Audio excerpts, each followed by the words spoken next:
When a white store clerk laughed at Michael Jordan's mother for trying to buy shoes, he thought he was just being honest. But he was about to learn the biggest lesson of his life. The year was 1982. Dolores Jordan walked into Peterson's shoe store. With her life savings, just enough to buy her son basketball shoes. Tommy Peterson took one look at her work clothes and laughed. He told her those expensive shoes weren't for people like her. But Michael Jordan was watching through the window. And this future superstar had a plan that would change everything. What was Michael's shocking plan to teach the whole town about respect? And what family secret would blow everyone's mind at the end? The morning sun painted the small town of Willowbrook in golden light as Dolores Jordan walked down Main Street. Her worn black purse hung tight on her shoulder, and inside it was an old white envelope. She had counted the money in that envelope so many times that the bills were soft from her fingers. $57.32. Every penny saved from her 3 jobs over the past 4 months. Dolores worked as a maid at the Willowbrook Hotel 6 days a week. On Sundays, she cleaned houses for families on Maple Street. And 3 nights a week, she washed dishes at Murphy's Diner until closing time. Her hands were rough and red from all the cleaning, but she never complained. Not once. Today was special. Today, she would finally buy Michael those basketball shoes he needed for the championship game next week. Her 19-year-old son had been playing basketball since he was 7 years old. She watched him practice. Every day after school in their backyard, shooting baskets at the old hoop his father had put up. The rim was bent and the net was torn, but Michael never seemed to notice. He just kept shooting over and over until it got too dark to see. "Mama," he had said just last week, "I really need new shoes for the big game. These old ones have holes in the bottom." Dolores had looked at his feet and felt her heart break a little. His shoes were held together with tape, and she could see his socks through the worn spots. But Michael never asked for things. He knew money was tight. That's what made this moment so important to her. She stopped in front of Peterson's shoe store and took a deep breath. The store had big glass windows that showed off all the newest shoes. Right in the center was a pair of white and red basketball shoes that seemed to glow under the bright lights. Michael had pressed his nose against this very window last month, staring at those shoes with wonder in his eyes. "Those are the ones the college players wear," he had whispered. "They must make you jump higher." Now, Dolores straightened her shoulders and pushed open the heavy glass door. A little bell jingled overhead, and the smell of new leather filled her nose. The store was much fancier inside than she had expected. The floors were shiny white tile, and the shoes were displayed on glass shelves like they were precious jewels. Behind the counter stood a young white man with blonde hair slicked back with too much gel. He wore a bright red shirt with Peterson's shoes written in fancy letters across the front. His name tag said Tommy Peterson, assistant manager. Tommy was talking to another customer, a well-dressed woman in a fur coat. "Oh yes, Mrs. Hamilton," he was saying with a big smile. "These Italian leather boots just came in yesterday. They're very exclusive. Only the finest families in town can afford them." Dolores waited patiently by the door, holding her purse tight. She watched Tommy laugh and joke with Mrs. Hamilton, bringing out box after box of expensive shoes. When Mrs. Hamilton finally left with 3 shopping bags, Tommy turned toward Dolores. His smile disappeared the moment he saw her. Tommy looked at her simple blue work dress, her practical black shoes, and her tired face. His eyes moved to her rough hands and the small purse she clutched so carefully. Then he looked at the clock on the wall and sighed like he was very annoyed. "Can I help you?" he asked, but his voice was cold and unfriendly. Dolores felt her cheeks get warm, but she smiled anyway. "Yes, please. I'd like to see those basketball shoes in the window. The white and red ones."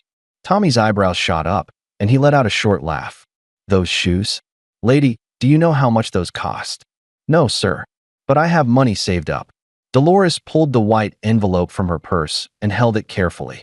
Tommy looked at the crumpled envelope and laughed again, louder this time. "Those are Nike Air Force Ones. They cost $85. That's more than you probably make in a month." The words hit Dolores like a slap. She felt her face burn with shame, but she kept her voice steady. "I work very hard, sir.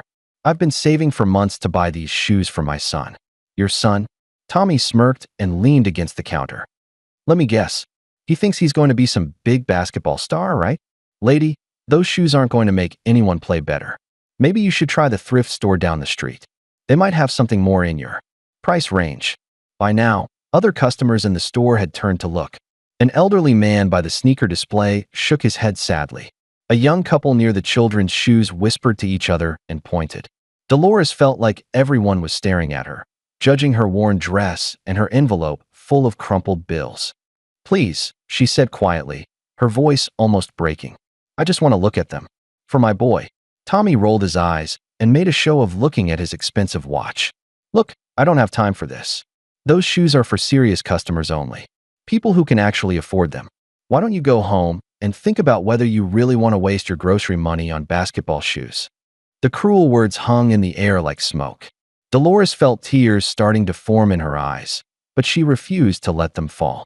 She had faced harder things than this. She had worked double shifts when Michael was sick. She had walked to work in the rain when their old car broke down. She had sacrificed so much for her children, and she wasn't going to let this young man's mean words stop her now. But before she could say another word, the bell above the door jingled again. A tall, athletic young man walked into the store. He had kind eyes and wore a simple blue jacket. He moved with the easy confidence of someone who had never doubted his place in the world. When he saw Dolores standing at the counter, his face lit up with a warm smile.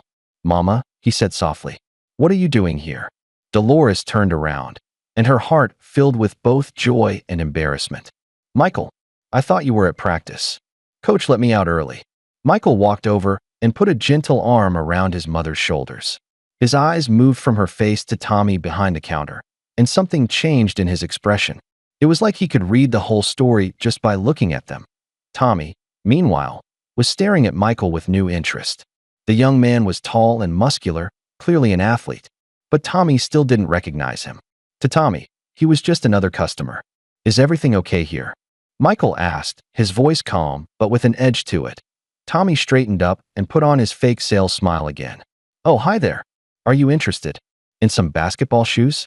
I was just explaining to this lady, that our premium shoes are quite expensive." Michael's jaw tightened slightly, but his voice stayed smooth. "Is that so? And what did you tell her exactly?" "Well, I was just being honest," Tommy said with a shrug. "Those shoes in the window cost $85. I suggested she might find something more affordable at the thrift store." The store got very quiet. Even the soft music playing overhead seemed to fade away. Michael looked at his mother's face and saw the hurt in her eyes. He saw how tightly she was holding that white envelope, how carefully she had dressed for this trip to the store. For a moment, Michael's hands clenched into fists. Every muscle in his body wanted to tell Tommy exactly what he thought of his rude behavior. But then he heard his mother's voice in his head, the same words she had said to him 1,000 times. "Son, how you treat people when you're angry shows what kind of man you really are." Instead of anger, a slow smile spread across Michael's face. It wasn't a happy smile. It was the kind of smile that comes right before something big is about to happen. "You know what?" Michael said, his voice still calm. "I think there's been a misunderstanding here." He leaned down and whispered something in his mother's ear. Dolores's eyes widened with surprise, and she looked up at her son with confusion and wonder. "Michael, what are you planning?" she asked quietly. "Trust me, Mama," he said, squeezing her hand gently. "Sometimes people need to learn lessons about respect. And I think it's time this town got a lesson they'll never forget." Tommy had no idea what was coming. He just stood there behind his counter, thinking he had successfully gotten rid of another customer who couldn't afford his expensive shoes. He had no clue that he had just made the biggest mistake of his life, because Tommy Peterson had never heard of Michael Jordan. But very soon, the whole world would know that name. And they would also know the story of how a cruel laugh in a small town. Shoe stores started a chain of events that would teach an entire community about dignity, respect, and the true meaning of treating people right. Michael looked at his mother one more time, then at Tommy, then back at his mother.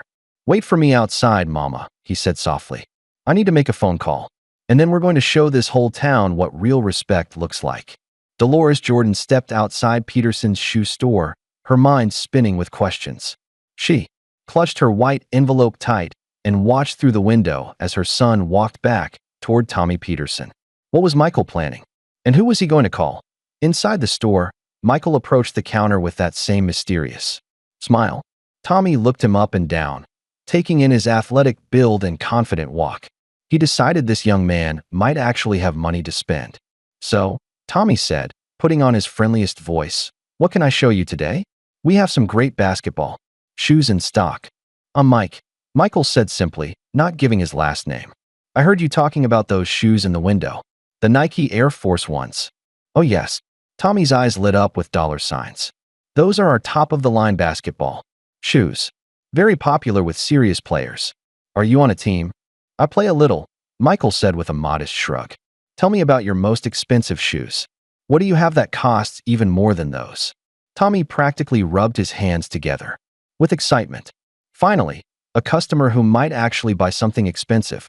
He started pulling out boxes of shoes, each one costing more than the last. "These are genuine leather high tops. $120. And these limited edition sneakers just came in from California. $150. Only the best players can afford shoes like these." Michael nodded and looked at each pair carefully. "Interesting. And how do you usually treat your customers when they come in to look at expensive shoes?"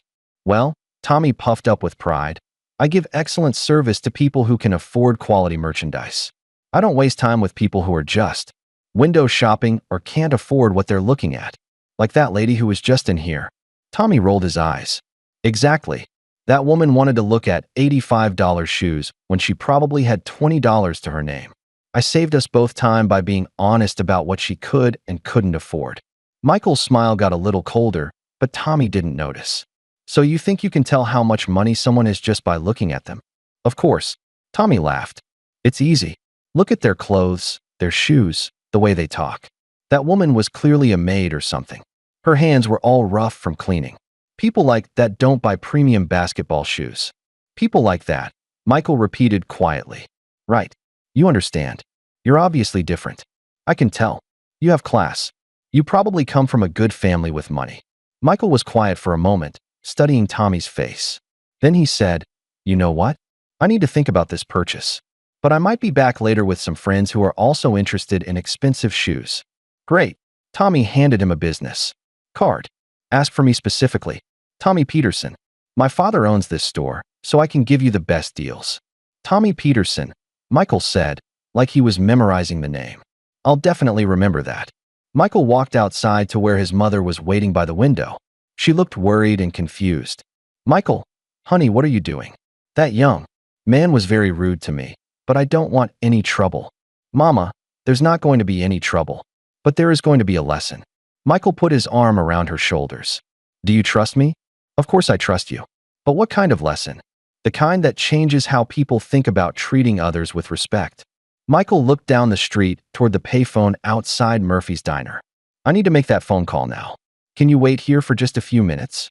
Dolores nodded, though she still looked confused. She watched her son walk down the street with long, confident steps. Even from far away, she could see there was something special about the way Michael carried himself. Other people on the street seemed to notice it too. They turned to look at him as he passed, like they could sense he was someone important. The payphone. Michael dropped in a quarter and dialed a number he knew by heart. After 3 rings, a familiar voice answered. "Martinez. Sporting Goods, this is Carlos." "Uncle Carlos, it's Michael." "Michael, how's my favorite nephew? How's your mama?" Michael looked back toward the shoe store where his mother was still waiting. "That's actually why I'm calling, Uncle Carlos. Mama just got treated very badly at the shoe store here in town. And I think it's time we did something about the way some people treat others in this community." Carlos Martinez had left Willowbrook 20 years ago to build his sporting goods business in the big city. But he had never forgotten where he came from, and he had never stopped caring about his sister Dolores and her family. Though Dolores didn't know it, Carlos had been quietly helping them for years, sending money through Michael that he told her came from basketball camp prizes or part-time jobs. "Tell me what happened," Carlos said, and his voice got serious. Michael told him about Tommy Peterson and the cruel way he had treated their mother. As he talked, he could hear his uncle getting angrier and angrier.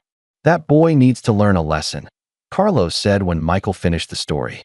"And I think I know just how to teach it to him." "What do you have in mind?" "I've been thinking about opening a new store anyway. Maybe it's time I came back to Willowbrook for a visit. How would you like to help me teach this Tommy Peterson about respect?" Michael grinned. "What's the plan?" "Give me 2 hours. I'll drive down there in my business car and pay a visit to Peterson's shoe store. I'll tell them I'm a successful businessman looking for a partnership. Then we'll see how Tommy treats people when he thinks there's money involved.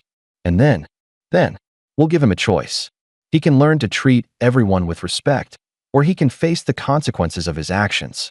Either way, your mama is going to get the respect she deserves.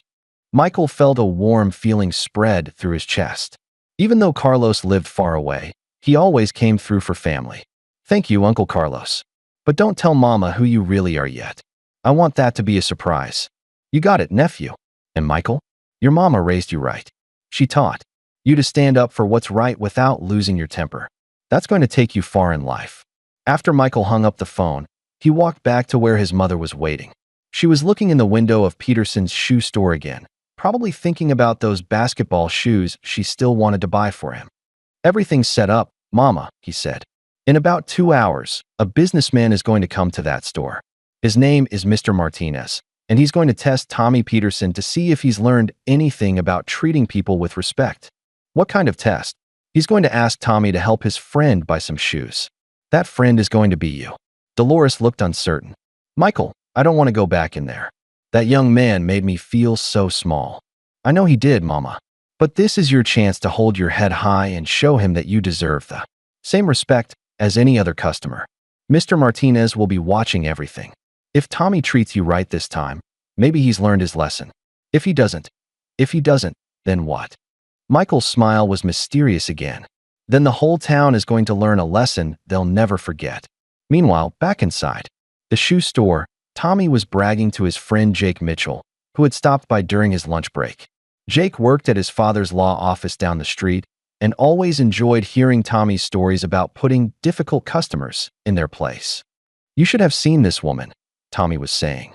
She came in here with this sad little envelope, full of crumpled bills, wanting to look at our most expensive basketball shoes. Can you believe it? Jake laughed. What did you tell her? I told her the truth. I said those shoes cost more than she makes in a month and suggested she try the thrift store instead. The look on her face was priceless. Classic, Jake said. I bet she won't be back. Tommy looked out the window and saw Dolores still standing there with Michael. Actually, she's still hanging around outside with some guy, probably trying to work up the nerve to come back in and beg me to give her a discount. Well, if she does come back, you know what to do. Absolutely. I'm not running a charity here. This is a business for people who can afford quality merchandise. Neither Tommy nor Jake had any idea that in less than 2 hours, a sleek black sedan would pull up outside their store. They didn't know that the well-dressed businessman who would step out of that car had the power to change their lives forever. And they certainly didn't know that this simple, young man who had been asking about expensive shoes was about to become the most famous basketball player in the world.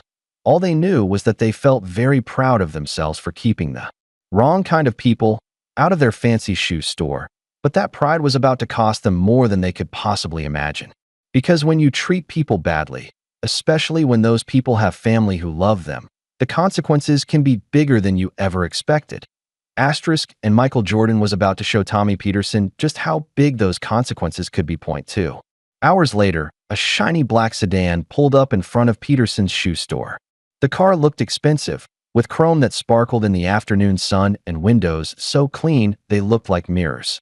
Tommy Peterson was helping an elderly customer when he saw the car through the window.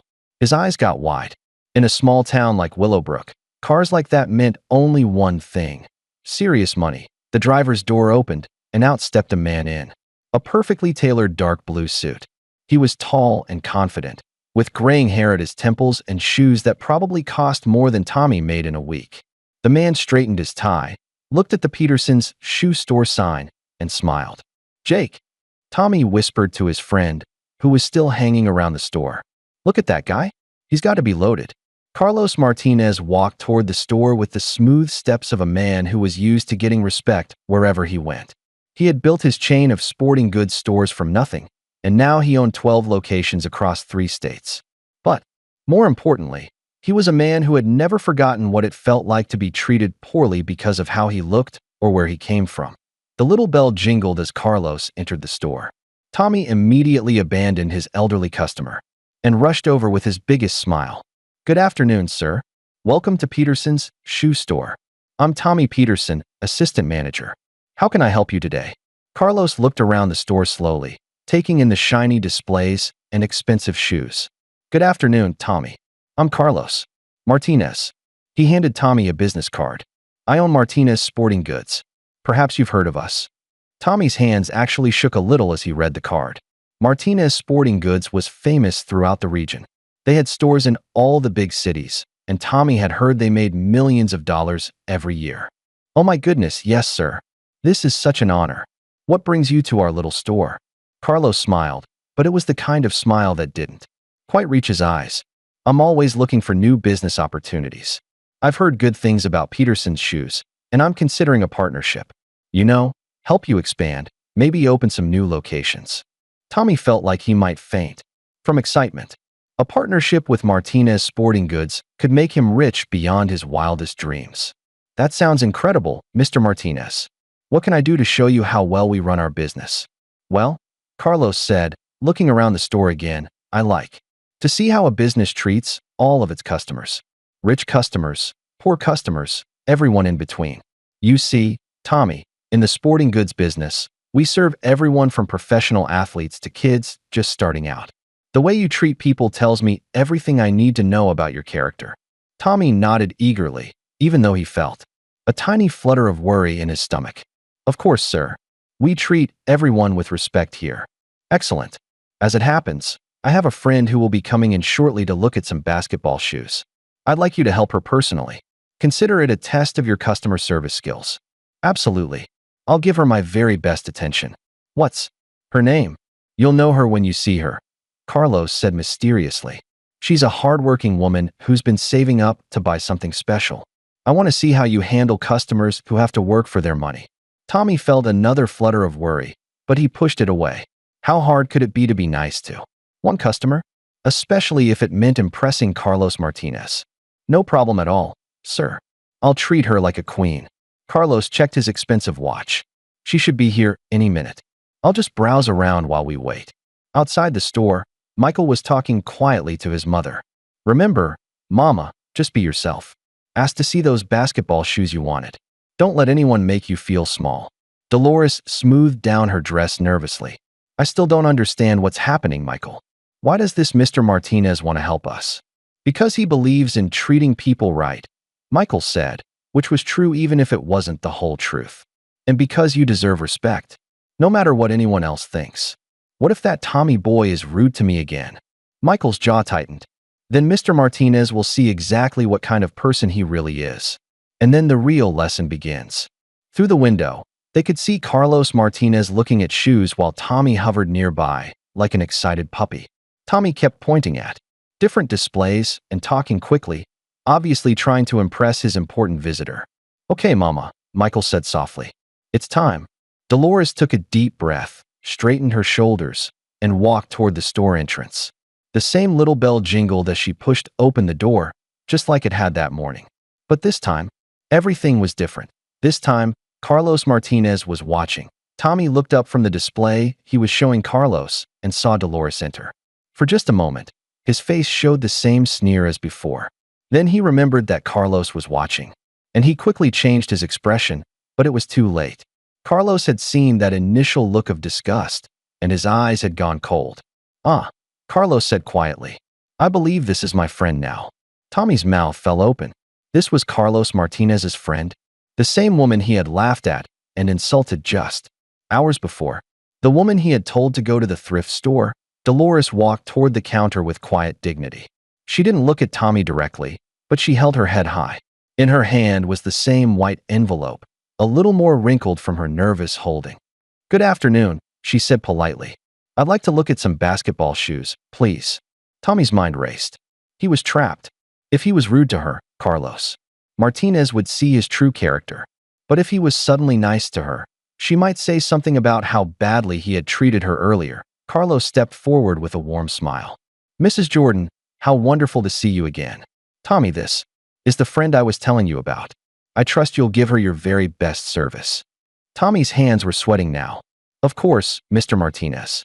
Absolutely. He turned to Dolores with a forced smile that looked more like a grimace. What kind of basketball shoes were you interested in? Dolores looked at him steadily. Same ones I asked about this morning. The white and red ones in the window. The words hit Tommy like a punch to the stomach. She had said it. She had reminded him of their earlier encounter, right in front of Carlos Martinez. Now his potential business partner would know exactly how he had treated this woman just hours before. Carlos raised an eyebrow. This morning? You were here this morning, Mrs. Jordan? Yes, sir. I came in to ask about buying shoes for my son. But I was told that I probably couldn't afford them and should try the thrift store instead. The temperature in the store seemed to drop 10 degrees. Carlos Martinez turned to look at Tommy with an expression that could have frozen fire. Is that so? Carlos said, his voice dangerously quiet. Tommy, is this how you normally treat customers who come into your store? Tommy felt like he was drowning. His dreams of partnership and riches were crashing down around him. Mr. Martinez, I can explain. Oh, I think you've explained quite enough already, Carlos said. Mrs. Jordan, please tell me exactly what happened when you came in this morning. And as Dolores began to tell the story of her humiliation, Tommy realized that his cruel laughter had just cost him everything he had ever wanted. But the worst part was still coming, because Carlos Martinez was about to ask him a question that would change everything. Tommy Peterson stood frozen behind the counter, his face turning red as Dolores Jordan calmly told Carlos Martinez about her morning visit to the store. Every word she spoke felt like a nail being hammered into the coffin of his dreams. He laughed at me, Dolores said quietly, her voice steady and dignified. He said the shoes cost more than I make in a month. He told me I should go to the thrift store because people like me don't buy premium basketball shoes. Carlos Martinez listened without saying a word, but his dark eyes never left Tommy's face. Tommy felt like he was shrinking under that stare, getting smaller and smaller until he might just disappear completely. People like you, Carlos repeated slowly. That's an interesting phrase, Tommy. What did you mean by that? Tommy's mouth opened and closed like a fish gasping for air. His mind raced, trying to find words that might save him from this disaster. Mr. Martinez, I was just being honest about the prices. I didn't want her to be disappointed if she couldn't afford. Stop, Carlos said, holding up one hand. The single word cut through Tommy's excuses like a knife. Let me ask you something, Tommy. When Mrs. Jordan walked into this store this morning, what did you see? I don't understand the question. It's simple. When you looked at this woman, what did you see? Tommy glanced at Dolores, who was watching him with calm, patient eyes. There was no anger in her face, no desire for revenge. She just looked tired and sad, like someone who had been hurt but wasn't surprised by it. I saw. Tommy started, then stopped. He knew the truth would destroy any chance he had with Carlos Martinez. But lying might make things even worse. You saw her clothes, Carlos said when Tommy couldn't finish. You saw her rough hands. You saw an envelope with wrinkled money. And you decided that meant she wasn't good enough for your store. That's not. I was just trying to. Tommy's voice trailed off. He couldn't find words to defend what he had done because there was no defense for it. Carlos walked closer to the counter, and Tommy could smell his expensive cologne. Let me tell you what I see when I look at Mrs. Jordan. I see a woman who works 3 jobs to take care of her family. I see someone who saved for months to buy something special for her son. I see calloused hands that prove she's not afraid of hard work. I see dignity and strength and love. Tommy felt his eyes filling with tears. He had never thought about any of those things. He had just seen someone who looked different from his usual customers and decided she didn't belong. But here's what's really interesting, Carlos continued. You treated Mrs. Jordan one way this morning when you thought she was poor. Then a well-dressed young man came in asking about expensive shoes, and I bet you treated him completely differently. Tommy's face burned with shame. Carlos was absolutely right. He had been rude and dismissive to Dolores, but friendly and helpful to Michael. Now, Carlos said, I'm going to give you a choice, Tommy. You can learn from this mistake, or you can keep being the kind of person who judges people by their appearance. Mrs. Jordan still wants to buy those basketball shoes for her son. You can help her with respect and kindness, or you can continue to show me exactly why I should never do business with this store. Tommy looked back and forth between Carlos and Dolores. His hands were shaking, and sweat was running down his back despite the air conditioning. Everything he wanted in life depended on what happened in the next few minutes. Mrs. Jordan, he said, his voice cracking slightly. I apologize for how I treated you this morning. Would you? Would you like to see those basketball shoes now? Dolores studied his face for a long moment. Are you apologizing because you're sorry, or because Mr. Martinez is watching? The question hit Tommy like a slap. She had seen right through him, straight to the truth he didn't want to admit. He was apologizing because he was scared, not because he truly understood what he had done wrong. Tommy started, then stopped. He looked at Dolores's worn dress and tired eyes. He thought about her working 3 jobs, saving every penny, for months just to buy shoes for her son. He thought about how excited and hopeful she must have been when she walked into his store that morning, and how his cruel words had crushed that hope. For the first time, Tommy really tried to imagine how his words had made her feel. "I'm sorry," he said again, and this time his voice was quieter, more genuine. "I'm sorry I was rude to you. I'm sorry I made you feel bad. You didn't deserve that." Dolores nodded slowly. "Thank you. That means something." But Carlos Martinez wasn't finished with his test. He had been watching Tommy carefully, and he could see that the young man was still more scared than sorry. Tommy walked over to the window display and carefully took out the white and red basketball shoes. His hands were still shaking as he brought them to the counter. "These are the Nike Air Force Ones. They're $85. Dolores opened her white envelope and began counting out her crumpled bills. 47, 48, 49. She counted slowly and carefully, smoothing each bill on the counter. Tommy watched her count, and he could see how much this moment meant to her. But he also noticed something else. As Carlos Martinez had said, her hands were rough and red from years of hard work. There were small scars on her fingers from cleaning chemicals and kitchen accidents. These were the hands of someone who had never been given anything easy in life. 56, 57. Dolores's voice got quieter as she reached the end of her money. $57.32. She looked up at Tommy with hope in her eyes.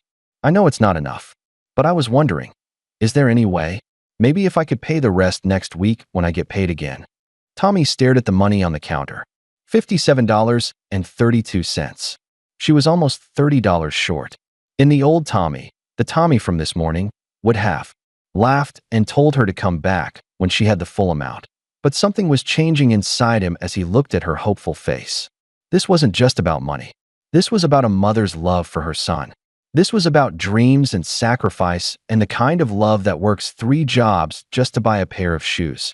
Tommy glanced at Carlos Martinez, who was watching everything with those dark, serious eyes. Then he looked back at Dolores. "Mrs. Jordan," he said slowly, "these shoes are normally $85. But we have a special program for hardworking families. For you, they're $57.32. Dolores's eyes widened. "Really? Are you sure?" Before Tommy could answer, Carlos Martinez stepped forward with a strange smile on his face. "Actually, Tommy, before we finish this sale, I have one more question for you." Tommy's stomach dropped. What now? Hadn't he done the right thing? Carlos looked directly into Tommy's eyes and asked the question that would change everything. "Do you know who this woman's son is?" Tommy Peterson stared at Carlos Martinez with confusion written all over his face. "Do I know who her son is? What does that matter? I mean, she said she has a son who plays basketball, but..." Tommy's voice trailed off as he tried to understand why Carlos was asking this question. Why would it matter who Mrs. Jordan's son was? She was just a cleaning lady trying to buy basketball shoes. Her son was probably just some kid on the high school team. "I don't know who he is," Tommy said with a shrug. "And I don't really care. People are people, right? It shouldn't matter who someone's family is."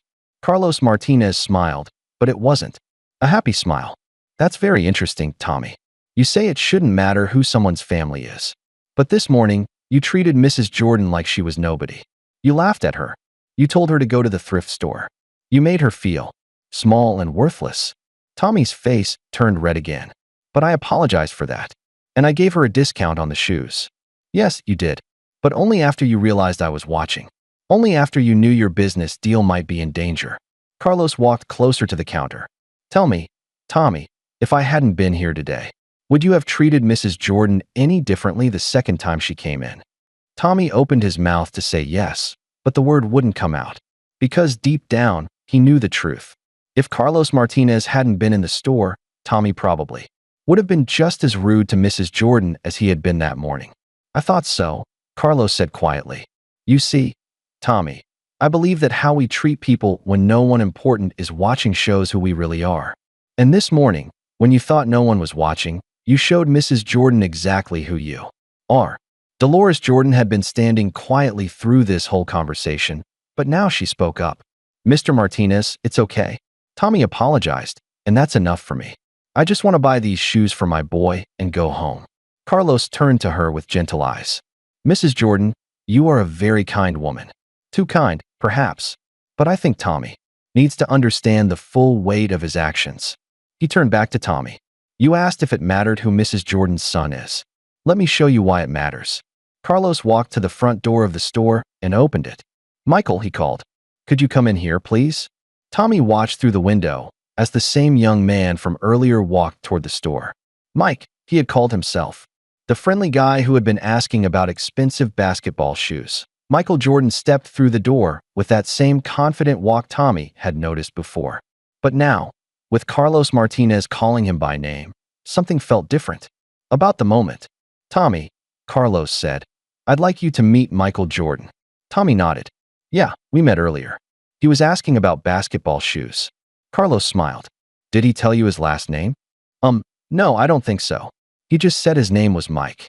Michael Jordan, Carlos repeated slowly, like he was waiting for something to click in Tommy's brain.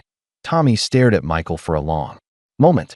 The name sounded familiar, but he couldn't quite place it. Should I know that name? Michael stepped forward with a small smile. I play basketball, Tommy. College basketball at the University of North Carolina. Oh, Tommy said, still not understanding. That's nice. Carlos shook his head in amazement. Tommy, Michael Jordan is not just any college basketball player. He's the best college basketball player in the entire country. He's going to be drafted by the NBA next year. Sports magazines are calling him the most promising young athlete they've ever seen.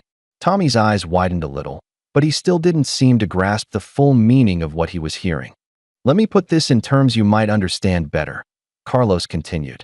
In a few years, Michael Jordan is going to be the most famous basketball player in the world. His name is going to be known by every person in America. He's going to make millions of dollars playing basketball and selling shoes and other products. Now Tommy was starting to look worried. Okay, but what does that have to do with what it has to do with, Tommy, is that you treated his mother like dirt, Carlos said, his voice getting harder. You laughed at the woman who raised the most talented basketball player on earth. You told her she wasn't good enough for your store. You made her feel ashamed for trying to buy something special for her son. Tommy's face went white. He looked from Carlos to Michael to Mrs. Jordan, and suddenly the full weight of his mistake hit him like a truck. Oh no, he whispered. Oh no, oh no, oh no. Michael stepped closer to the counter. Tommy, do you know what my mother taught me about treating people? Tommy shook his head, unable to speak. She taught me that every person deserves respect. No matter what job they have, no matter how much money they make, no matter what they look like or where they come from.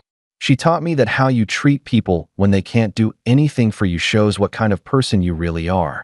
Tommy felt like he was going to be sick.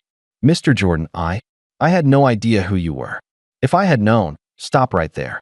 Michael said firmly. If you had known who I was, you would have treated my mother differently? So it's okay to be cruel to people as long as they're not related to someone famous. No, that's not what I meant. Then what did you mean, Tommy? Michael's voice was calm, but there was steel underneath it. Because it sounds to me like you think some people deserve respect and others don't. Tommy was crying now, tears streaming down his face. I'm sorry. I'm so sorry. I didn't mean to. I never thought about. You never thought about what? Michael asked. You never thought about how your words might hurt someone? You never thought about how hard my mother works to take care of our family? You never thought about treating her like a human being? Dolores Jordan stepped forward and put a gentle hand on her son's arm. Michael, that's enough. He's learned his lesson. But Michael wasn't finished. No, Mama. This isn't just about Tommy anymore. This is about how people in this whole town treat others. It's about teaching everyone that respect isn't something you only give to people who can help you. Tommy wiped his eyes and looked up. What? What are you going to do? Michael Jordan looked at him for a long moment, then smiled that mysterious smile again. I'm going to teach this entire town a lesson about respect, Tommy. And you're going to help me do it. How? I'm organizing a community basketball game. And you, Tommy Peterson, are going to be on my team. But first, you're going to spend 1 week learning what real work looks like. You're going to work alongside the people you've been looking down on. You're going to see what their lives are really like. Tommy's mouth fell open. What kind of work? Michael's smile got wider. The kind of work my mother does, Tommy. You're going to learn what it means to serve other people instead of judging them. And with that announcement, Michael Jordan set in motion a plan that would change not just Tommy Peterson, but the entire town of Willowbrook forever. Word spread through Willowbrook faster than fire through dry grass. By evening, everyone in town had heard the incredible story. Michael Jordan, the famous basketball player, was in their little town. His mother had been treated badly at Peterson's shoe store. And now Michael was planning something that would shake the community to its core. The story got bigger with each telling. At Murphy's Diner, the waitresses whispered about it while pouring coffee. At the barbershop on Oak Street, men argued about whether Tommy Peterson deserved what was coming to him. At the grocery store, mothers talked about teaching their children to treat everyone with kindness. But the biggest crowd gathered at Peterson's shoe store itself, where Michael Jordan stood outside with a microphone borrowed from the high school. Carlos Martinez had made some phone calls, and somehow a small platform had appeared on the sidewalk. People pressed in from all directions, craning their necks to see the young man who was about to become the most famous athlete in the world, Tommy. Peterson stood beside Michael, his face still red from crying. His father, Harold Peterson, had rushed down from his office when he heard what was happening. Now Harold stood at the edge of the crowd, looking confused and angry. "Ladies and gentlemen," Michael began, his voice carrying clearly over the crowd. "Thank you for coming out this evening. I'm Michael Jordan, and I want to tell you why I'm here." The crowd grew quiet. Even the children stopped talking and listened. "This morning, my mother came to this shoe store to buy me a pair of basketball shoes. She had saved for months, working 3 jobs, putting aside every penny she could. She was excited to surprise me with something special for the championship game next week." Michael paused and looked around at all the faces watching him. But when she walked into that store, she wasn't treated like a valued customer. She was treated like she didn't belong. Tommy Peterson laughed at her. He told her the shoes cost more than she made in a month. He suggested she go to the thrift store instead. Angry murmurs rippled through the crowd. Some people shook their heads in disgust. Others looked at Tommy with disappointment. "Now," Michael continued, "Tommy has apologized. And I believe people can change. But words are easy. Real change requires action. So I'm challenging Tommy Peterson and this entire community to learn what respect really means." Harold Peterson pushed through the crowd. "Now wait just a minute, young man. You can't come into our town and—" "Mr. Peterson," Michael said calmly, "your son insulted my mother. He treated her with cruelty and disrespect. I'm offering him a chance to learn from his mistake. Would you prefer I handle this differently?" Harold's mouth snapped shut. He had heard enough about Michael Jordan to know this was not someone to mess with. Even in 1982, Michael was already being called the greatest college basketball player of all time. "Here's my challenge," Michael announced to the crowd. "Tommy Peterson is going to spend 1 week working alongside the people he's looked down on. He's going to be a janitor at the community center. He's going to wash dishes at Murphy's Diner. He's going to help my mother clean hotel rooms. He's going to learn what real work looks like." The crowd buzzed with excitement. This was better than any TV show they'd ever seen. "And at the end of that week," Michael continued, "we're going to have a basketball game right here on Main Street. Tommy will play on a team with me. If we lose, I'll publicly apologize for embarrassing him. But if we win, Tommy and everyone else who has treated people poorly in this town will apologize to the people they've hurt." "That's not fair," shouted Jake Mitchell from the crowd.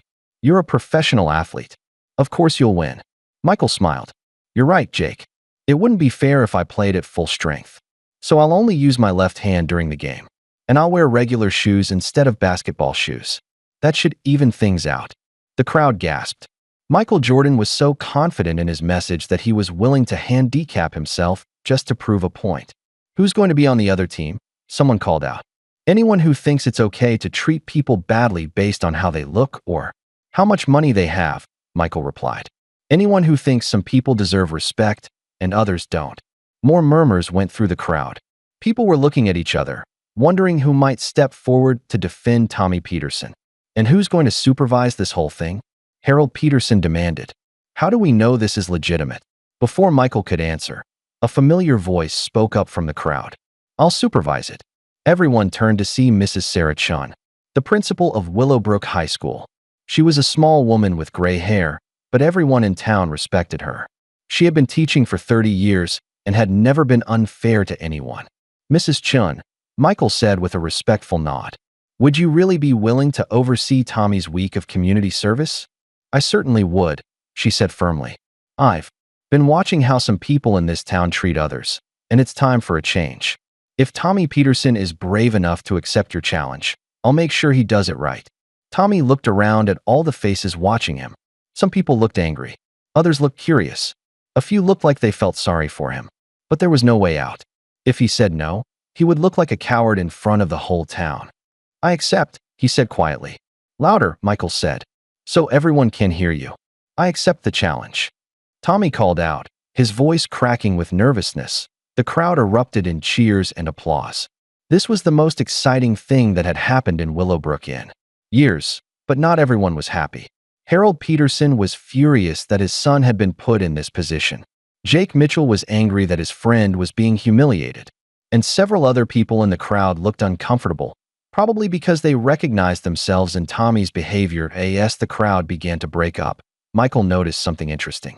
The people who were most upset about his challenge were the ones who probably treated others poorly themselves.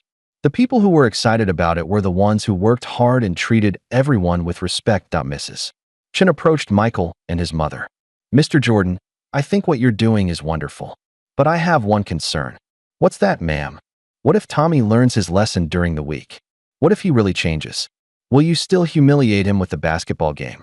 Michael thought about this for a moment. Mrs. Chun, this isn't about humiliating anyone. It's about teaching the whole community that every person deserves respect. If Tommy really learns that lesson, then the basketball game becomes a celebration, not a punishment. Mrs. Chin smiled. You're very wise for someone so young. My mother taught me well, Michael said, putting his arm around Dolores Jordan. As people walked away from the store, they were already talking about the week ahead. What would Tommy Peterson learn from washing dishes and cleaning bathrooms? Would he really change, or would he just pretend to be better until the week was over? But the biggest question on everyone's mind was this. Who else in Willowbrook had been treating people badly? And would Michael Jordan's challenge change them too? By the time the sun set that evening, everyone in town was asking themselves the same question. How do I treat people who can't do anything for me? And for many of them, the answer was uncomfortable to think about. Tommy Peterson went home that night knowing his life would never be the same. In 6 days, he would either be a changed man or a broken one. That the challenge had begun. Monday morning came too soon for Tommy Peterson. He stood outside Murphy's diner at 6 o'clock, wearing old jeans and a t-shirt that his mother had found in the back of his closet. His hands were soft and clean, his back was straight, and he had no idea what real work felt like. Mrs. Chin arrived exactly on time, carrying a clipboard and wearing a determined expression. Good morning, Tommy. Are you ready for your first day? Tommy nodded, though he didn't feel ready at all. Through the window of the diner, he could see people already eating breakfast and drinking coffee. Soon he would be washing their dirty dishes and cleaning up their messes. The owner of Murphy's Diner, an older man named Frank Murphy, unlocked the door and let them in. So you're the famous Tommy Peterson, Frank said with a grunt. Hope you're not expecting any special treatment just because your daddy owns half the town. No, sir, Tommy said quietly. I just want to learn. Frank introduced Tommy to Roberto Silva, the man who would be training him. Roberto was about 40 years old, with calloused hands and kind eyes. He spoke with a slight accent that Tommy had never really noticed before, even though Roberto had been working in town for years. Welcome, Tommy, Roberto said with a warm smile. Today you learn what it means to work with your hands. Roberto led Tommy to the back of the diner, where mountains of dirty dishes waited in big metal sinks. The water was hot and sudsy, and steam rose up like fog. Tommy had never washed a dish in his life. At home, his family had a dishwasher, and his mother cleaned up after him. First, Roberto explained, you scrape off all the food. Then you wash in the hot soapy water. Then you rinse in the clean water. Then you dry and put away. It sounds simple, but doing it for 8 hours is not easy. Tommy picked up his first dirty plate. It was covered with dried egg and syrup, and the smell made his stomach turn. He scraped and washed and rinsed, but it took him 5 minutes to clean one plate. Roberto could clean 5 plates in that same time. "You'll get faster," Roberto said. Kindly. Everyone starts slow. As the morning went on, more dirty dishes kept coming from the dining room. Tommy's hands got wrinkled from the hot water. His back started to ache from bending over the sink. His arms felt tired from lifting the heavy plates and pots. During a quiet moment, Tommy found himself talking to Roberto. "How long have you been doing this job?" 3 years, Roberto replied. "But I do not plan to do it forever." "What do you mean?" Roberto smiled and pulled a book from his back pocket. It was a thick textbook about engineering, with pages full of complicated diagrams and formulas. "I study at night. I have a degree in engineering from my country, but here in America, I need to take more classes and pass tests to get my license." Tommy stared at the book in amazement. "You're an engineer?" "I was an engineer in Mexico. Here, I wash dishes and study to become an engineer again. It is hard work, but my family needs me to succeed." But you're just a dishwasher," Tommy said, then immediately felt ashamed of his words. Roberto's smile never faded.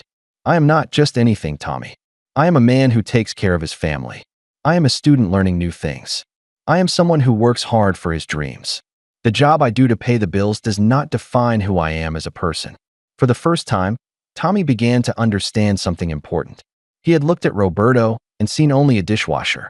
But Roberto was actually a brilliant man working toward his goals, supporting his family, and keeping his dignity while doing hard work. At lunchtime, Tommy's hands were red and sore. His clothes were soaked with dishwater and sweat. He had never been so tired in his life. But Roberto seemed just as energetic as when they had started. "How do you do this every day?" Tommy asked as they ate their lunch. "You find meaning in the work," Roberto explained. "Every dish I wash helps my family eat. Every dollar I earn brings me closer to my engineering license. Every day I work hard. I teach my children that nothing is given to you in life. You must earn what you want." That afternoon, Mrs. Chun stopped by to check on Tommy's progress. She found him scrubbing a large pot, his face red with effort and frustration. "How is it going, Tommy?" she asked. "It's harder than I thought," Tommy admitted. "My hands hurt, my back hurts, and I keep falling behind. I never realized how much work this was." "And what do you think about Roberto?" Tommy looked over at Roberto, who was efficiently washing dishes while humming a quiet song. "He's not what I expected. I always thought. I never really thought about him at all. But he's really smart. He speaks 4 languages, and he's studying to be an engineer." "For languages?" Mrs. Chin asked. "Spanish, English, Portuguese, and French." Tommy said, "I can barely speak English properly, and I was born here." Mrs. Chin nodded. "What else have you learned today?" Tommy thought for a moment. "I learned that I've been judging people without knowing anything about them. I thought Roberto was just a dishwasher, but he's actually one of the smartest people I've ever met. And he works harder than anyone I know." "That's a good start, Tommy. But this is only day 1. You have 6 more days to go." Tuesday was even harder. Tommy's muscles ached from the day before, and his soft hands were getting blisters. But Roberto was patient with him, teaching him better techniques and sharing stories about his life. Tommy learned that Roberto sent money to his parents in Mexico every month. He learned that Roberto was married to a woman named Maria who cleaned houses during the day and took English classes at night. He learned that they had 2 young children who got perfect grades in school because their parents taught them that education was the most important thing in the world. "I want my children to have opportunities one did not have," Roberto explained. "That is why I work so hard now, so they can have easier lives later." On Wednesday, Tommy worked at the community center with Ms. Betty Washington, an elderly African-American woman who had been volunteering there for 15 years. Tommy had seen her around town many times, but had never spoken to her. He had always assumed she was just some old woman with nothing better to do.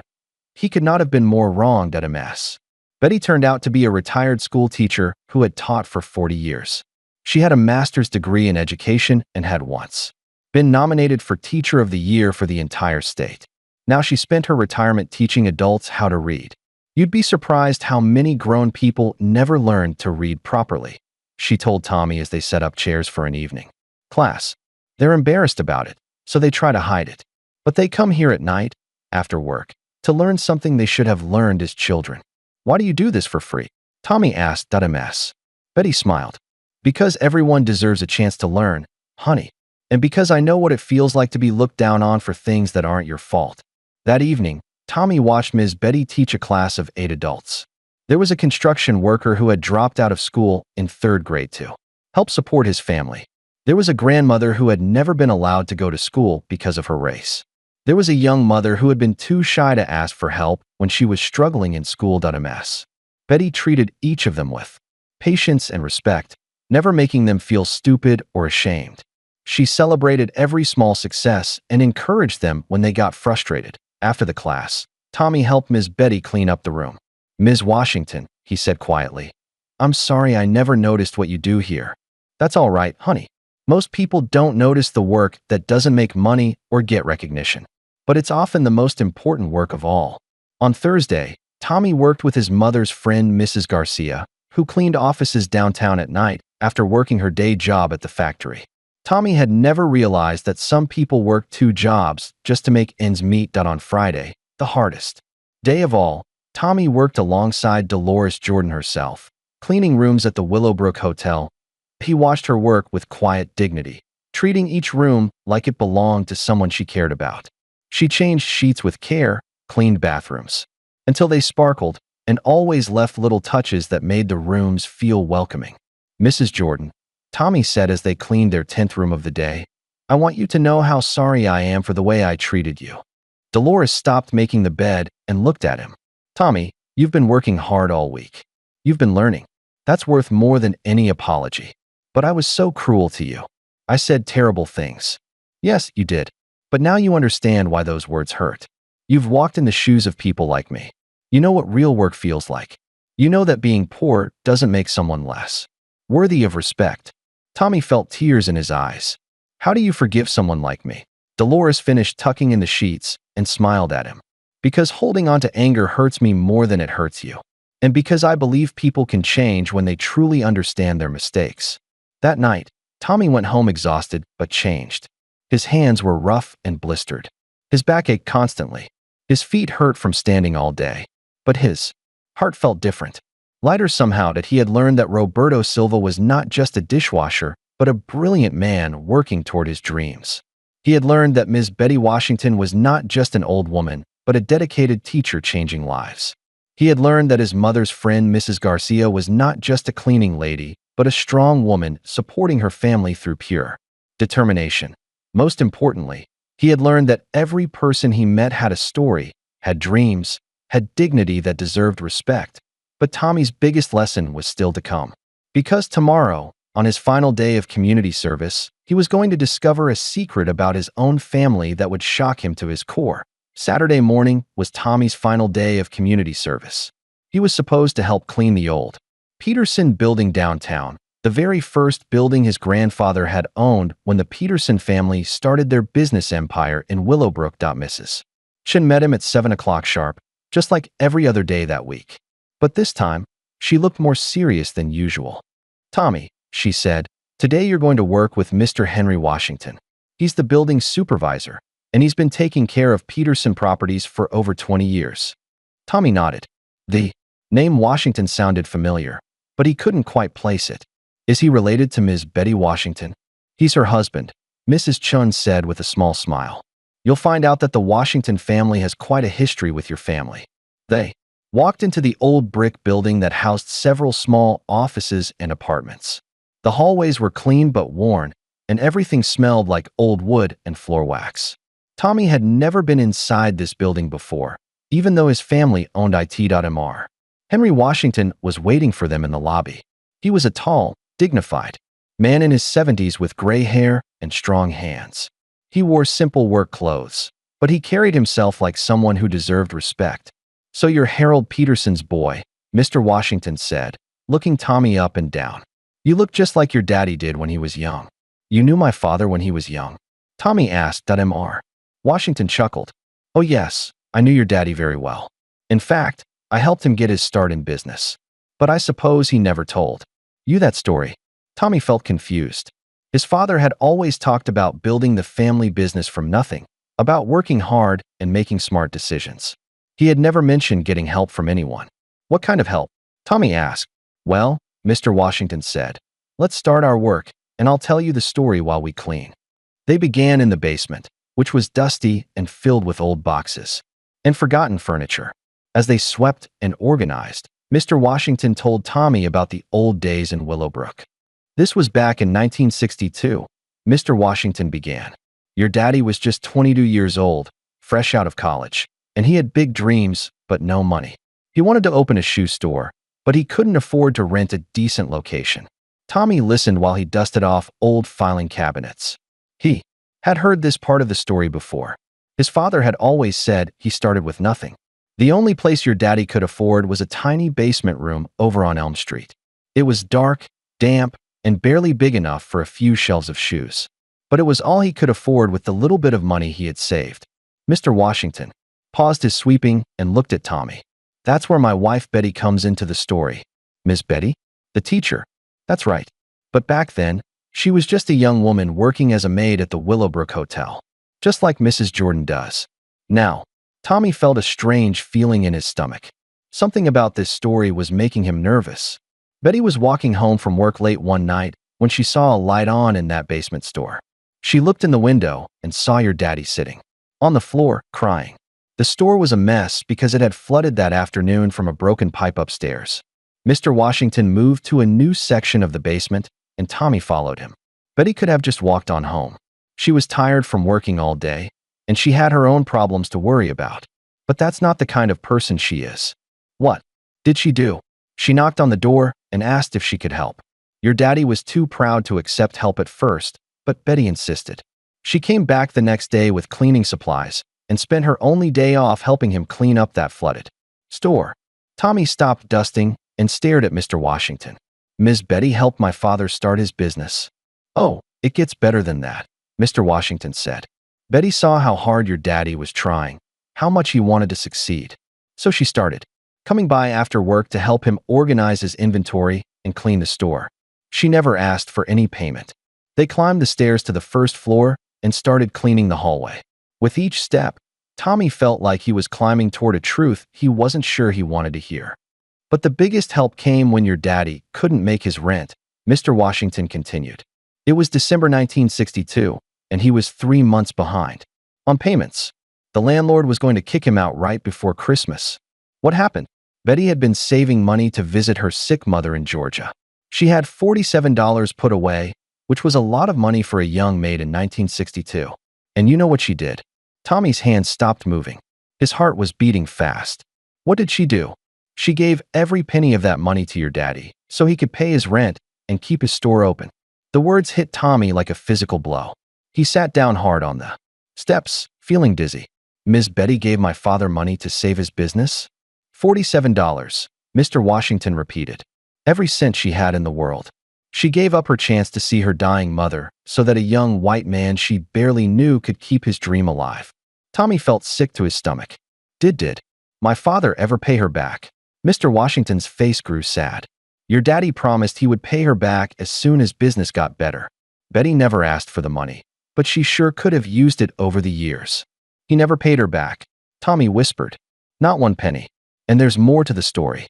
Tommy didn't want to hear more, but he couldn't stop listening. When your daddy's business started doing well, he moved to a bigger store on Main Street. Then he started looking down on the people who had helped him. He acted like he'd done it, all by himself. He started treating people like Betty and me as if we were beneath him.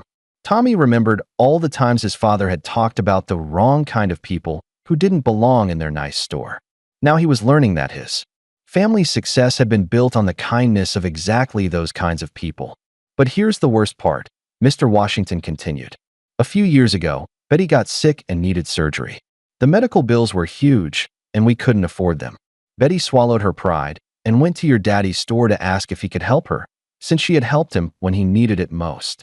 Tommy's heart was pounding. What did my father say? He pretended he didn't remember her. He said he didn't know what she was talking about. He told her she must be confused because he had built his business all by himself. Tommy felt tears running down his face. That's horrible. Your daddy has become successful, Tommy. But he's forgotten where he came from and who helped him get there. He's so ashamed of needing help that he's rewritten history in his own mind. They had reached the top floor of the building, but Tommy couldn't focus on the cleaning anymore. His whole world was spinning. Everything he thought he knew about his family was a lie. "Mr. Washington," he said quietly, "does Miss Betty hate my family?" The old man smiled sadly. "Betty doesn't hate anyone, son. That's not who she is. She's disappointed, sure. Hurt that your daddy forgot her kindness. But hate? No. Betty believes that people can change, even when they've lost their way." Tommy sat on a dusty windowsill and put his head in his hands. "How can I ever face her again? How can I face anyone in this town?" "You can start by learning from your daddy's mistakes," Mr. Washington said gently. "You can choose to be the kind of man who remembers where he came from. You can choose to treat people with the same kindness that Betty showed your family." Tommy looked up with tears in his eyes. "What should I do?" "That's up to you, son. But tomorrow is that basketball game. The whole town will be watching. What you do and say tomorrow will show everyone what kind of man you choose to be." As Tommy walked home that evening, his mind was racing. Tomorrow, he would face the entire town. He would either stand up for what was right, or he would repeat his father's mistakes.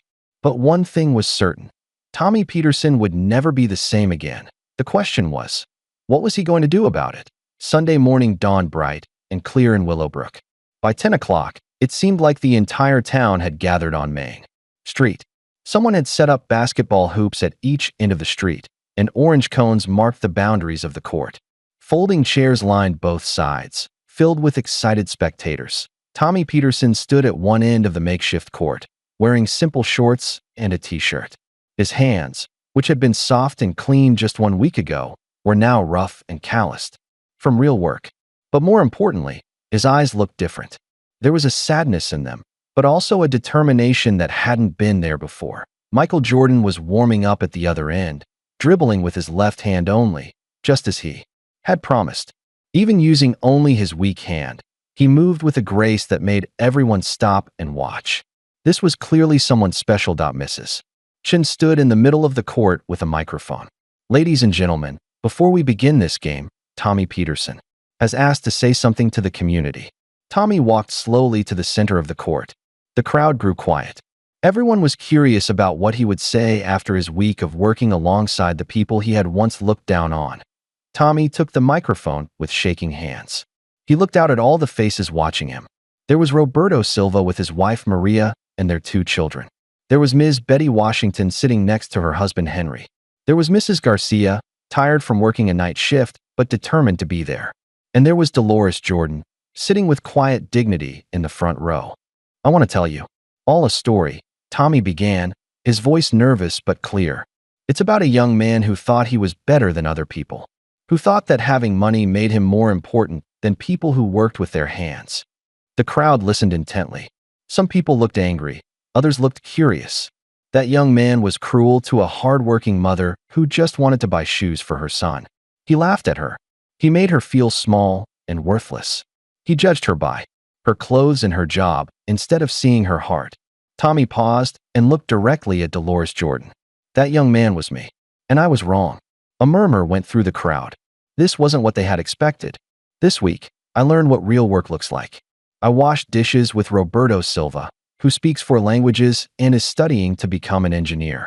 I cleaned with Ms. Betty Washington, who spent 40 years teaching children and now teaches adults to read for free. I worked with Mrs. Garcia, who works 2 jobs to support her family and never complains." Tommy's voice grew stronger as he continued. "But I also learned something about my own family that I need to share with all of you." Harold Peterson, who was sitting near the back of the crowd, suddenly looked nervous. 22 years ago, my father wanted to start a shoe store. He had dreams, but no money. His store flooded, and he couldn't afford to fix it. He was about to lose everything." Tommy looked directly at Ms. Betty Washington. A young woman named Betty Washington found him crying in his ruined store. She could have walked away. She had her own problems, her own worries. But instead, she spent her day off helping him clean up. And when he couldn't pay his rent, she gave him $47, every penny she had saved to visit her dying mother. The crowd gasped. People turned to look at Ms. Betty, who sat with tears in her eyes. "That $47 saved my father's business. It's the reason our family has money today. But my father never paid Ms. Betty back. He never even thanked her properly. Instead, he pretended it never happened. He taught me to look down on people like her. Harold Peterson stood up angrily. Tommy, that's enough. You don't know what you're talking about. But Tommy kept speaking. Dad, I know the truth. Mr. Henry Washington told me everything. Ms. Betty sacrificed her last chance to see her mother, so you could keep your dream alive. And you repaid her kindness by treating her like she was nobody. The crowd was completely silent now. Everyone was staring at Harold Peterson, who looked like he wanted to disappear. So I'm not playing this basketball game to prove I'm better than anyone, Tommy continued. I'm playing it to show that I'm choosing to be different from my father. I'm choosing to remember the people who helped me. I'm choosing to treat everyone with respect. Tommy walked over to Ms. Betty Washington and knelt down in front of her chair. Ms. Betty, I can't undo what my father did, but I can promise you that I will never forget your kindness. And I want to give you something. He pulled an envelope from his pocket. This is a check for $4,700. It's not just paying back the money you gave my father. It's 22 years of interest on a debt our family should have paid long ago.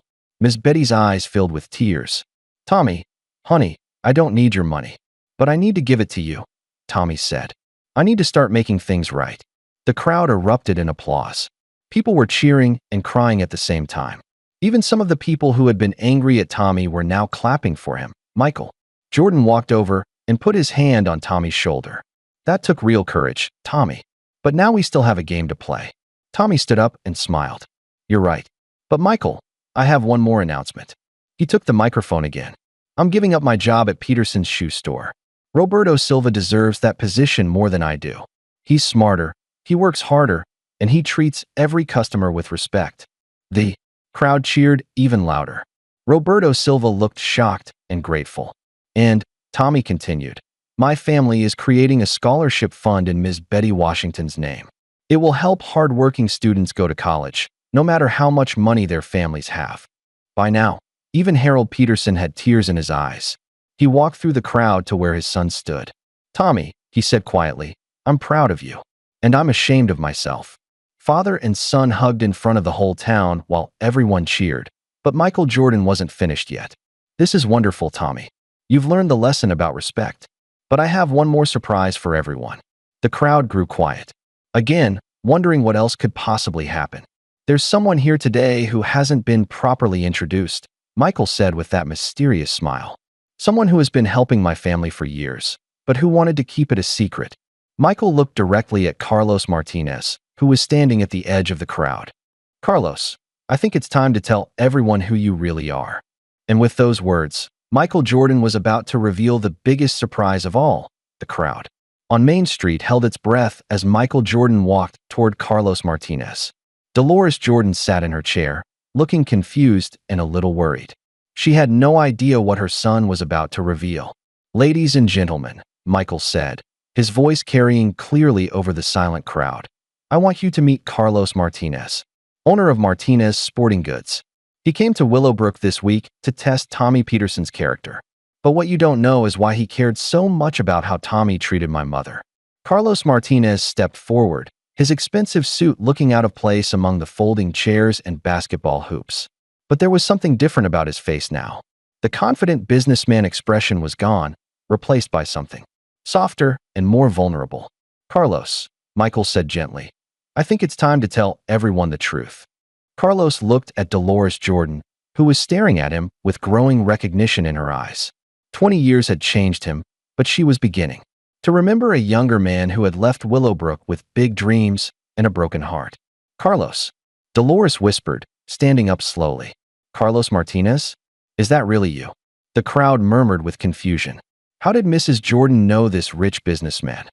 Carlos smiled, and suddenly he looked exactly like the young man who had left town 2 decades ago. Hello, sister. The word hit the crowd like lightning. Sister? Carlos Martinez was Dolores Jordan's brother? Dolores put her hand over her mouth, tears streaming down her face. Carlos. Oh my goodness, Carlos. I thought I'd never see you again. She ran toward him, and Carlos caught her in a huge hug that lifted her off the ground. Brother and sister held each other tight, while the entire town watched in amazement. I don't understand, said Mrs. Chun, speaking for everyone. Mr. Martinez, you're Michael Jordan's uncle? I am, Carlos said, still holding his sister. I've been living in the city for 20 years, building my business. But I never forgot where I came from, and I never stopped caring about my family. Michael walked over to join them. Uncle Carlos has been helping us for years, Mama. Remember all those times I came home with extra money from basketball camps and part-time jobs? That money came from Uncle Carlos. Dolores pulled back to look at her brother's face. You've been sending us money? But I told you when you left that we would be fine on our own. I know you did, Carlos said gently. You're too proud to accept help, Dolores. Just like you were when we were kids. But I couldn't stand the thought of you working 3 jobs while I had more money than I knew what to do with. But why didn't you just come home? Why all the secrecy? Carlos's face grew sad. Because I was ashamed. When I left Willowbrook, I was angry at this town. Angry at the way people treated our family because we were poor. I swore I'd never come back until I could show everyone how successful I'd become.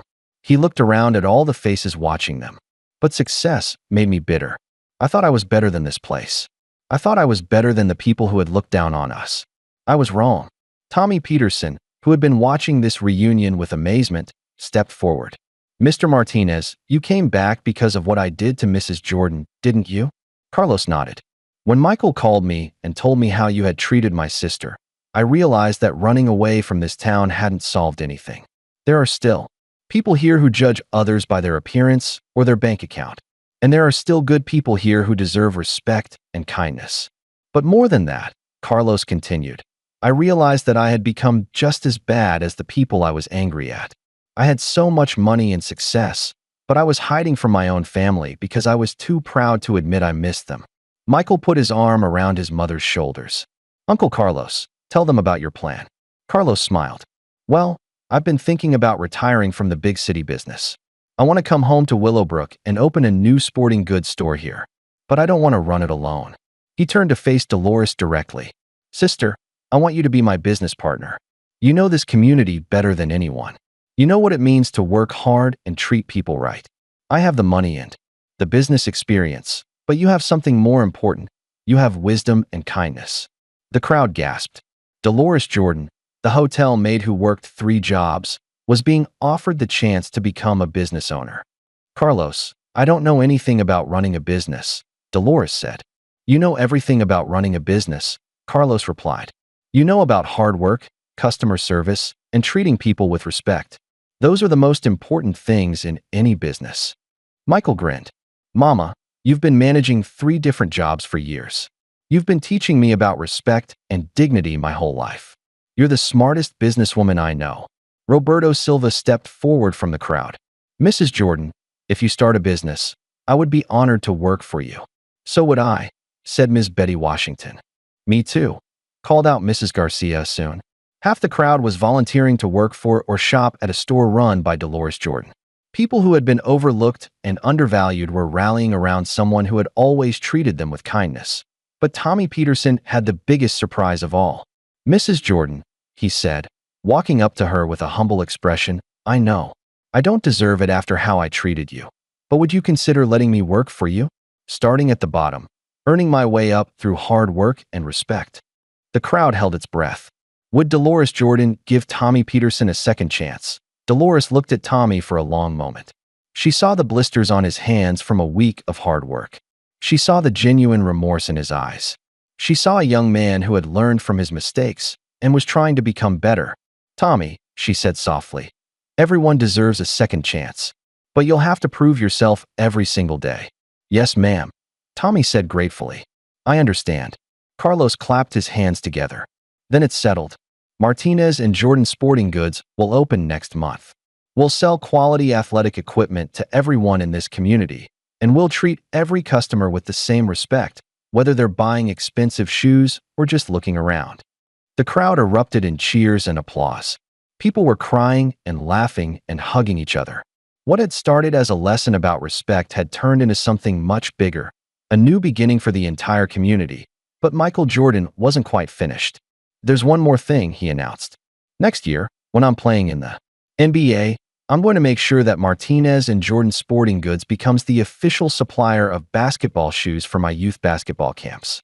Kids from all over the country will come to Willowbrook to learn basketball and to shop at a store that treats everyone with dignity. The crowd went wild. Their little town was going to be famous, not for exclusion and prejudice, but for respect and opportunity. As the celebration continued around them, Michael pulled his mother and uncle aside for a private moment. "Mama," he said, "you taught me that how we treat people when they can't do anything for us shows who we really are." Today, this whole town learned that lesson.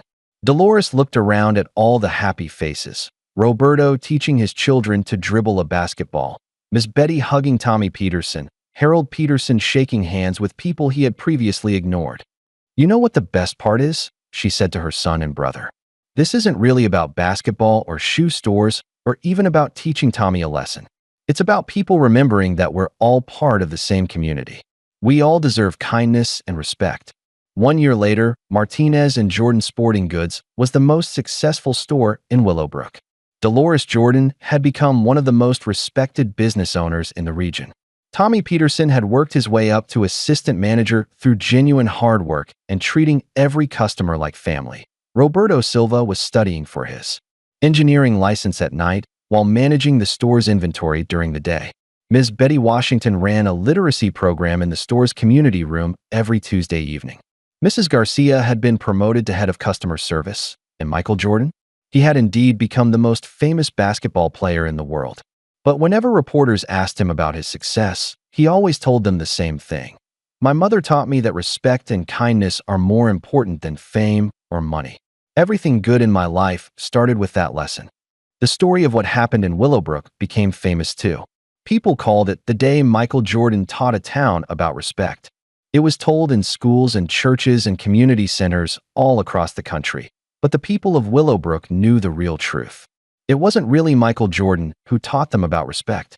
It was a hotel maid named Dolores Jordan who had been teaching that lesson her whole life, simply by treating every person she met with dignity and kindness. And sometimes, the most powerful lessons come not from famous people or grand gestures, but from ordinary people doing extraordinary things with love and grace every single day. And that's how one moment of cruelty became a lifetime lesson in respect and kindness. Just like Dolores Jordan taught her son, we all have the power to treat others with dignity, no matter who they are or where they come from. Every person has a story. Every person deserves respect. Where are you listening from today? Drop a comment below and let us know your city or country. We love hearing from our amazing listeners around the world. If this story touched your heart and reminded you about the importance of kindness, please hit that like button to spread this message to more people. And don't forget to subscribe to our channel, because when we share stories about respect and compassion, we help make the world a little bit kinder, one story at a time. Click on the video appearing on your screen right now for another incredible story that will inspire you to treat everyone with the respect they deserve. Remember, how you treat people when they can't do anything for you shows who you really are. Thanks for listening, and keep spreading kindness.